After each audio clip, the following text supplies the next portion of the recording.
Hey folks, how's it going and how's it hanging today? This is Bill once again with the NSPC3 coming at you with a really fun classic retro racing game on the Super NES called Stunt Race FX.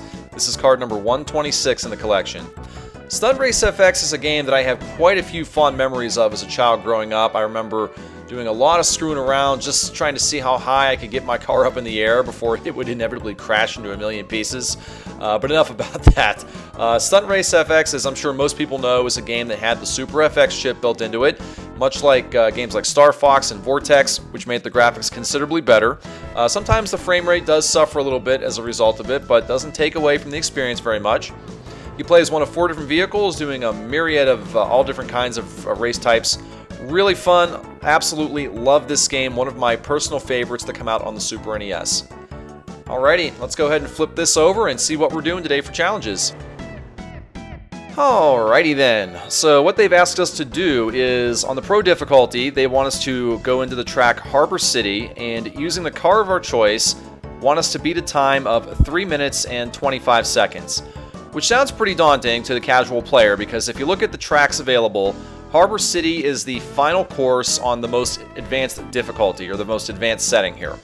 But guys, I'm going to tell you right now, 325 is not a very difficult time to beat at all. You're going to see when I actually did this race, I was able to finish this with almost a minute to spare, and that was with a couple serious blunders here. So I could have easily re-recorded this video if I wanted to and gotten an even better time. But then again, I'm not trying to set any kind of world records here or do a speed run. I'm just trying to complete a challenge. I'm content with what I've got, and hopefully you guys are too. So go ahead, sit back, relax, and enjoy this challenge. I enjoyed playing it, and I hope you enjoy watching it.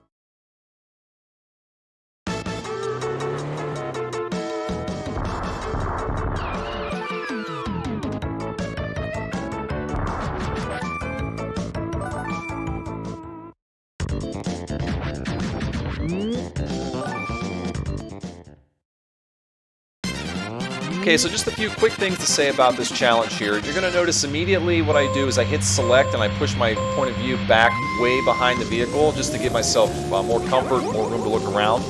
Also, kind of obvious, common sense, but make sure you're always using your boost. You want to be able to go as fast as you can, as safely as you can, and complete this challenge. Also, you probably noticed right there, those bridges have some yellow ramps on the side. If you hit one of those things too fast, you're going to go flying off the edge into the water, and that will immediately end your run. And I'm thinking maybe that's where the developers got the idea of making this time challenge only 325. I think they're thinking it's more impressive to just be able to complete the race as opposed to getting through at a very quick time, which I can kind of understand. Because as I said, I was able to complete this with about a minute to spare. But just kind of watch. I was able to get through this first lap pretty easily. Just a shade under 50 seconds here. Next 2 laps are not going to be quite as easy for me, unfortunately. So you can see going around, I'm going to make a pretty serious blunder pretty soon here where I will completely spin myself around in a 360 and cost myself a good chunk of time. But it's okay. So just kind of watch and I'll show you where it comes up here. Ooh, right here on these bridge areas, as I said, you hit them at the wrong area. Right there I could have just cost myself the entire race.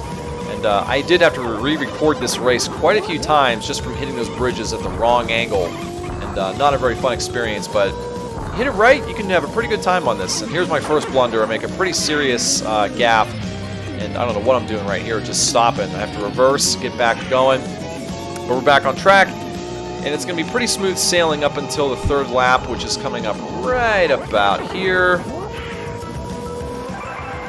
And let's see what happens here. There is a point where I do crash and completely explode my vehicle. I think it's coming up right about here. There it is. So just didn't turn in time, but it's okay. As you can see, I'm at 2 minutes. I still got just about a minute to spare here and about half the track to go. I think that's way more than enough time, obviously. And when I say a minute to spare, I mean a minute off of my best previous recorded time.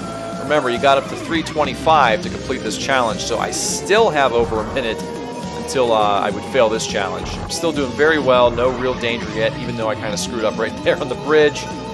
Like I said, please excuse this run here. It's not a world record, world-class run. I'm just trying to complete a challenge here. I know I'm capable of much better than this. But hey, the run's over. 126 in the books, and so is this challenge. Hope you enjoyed it. We'll see you in the next one.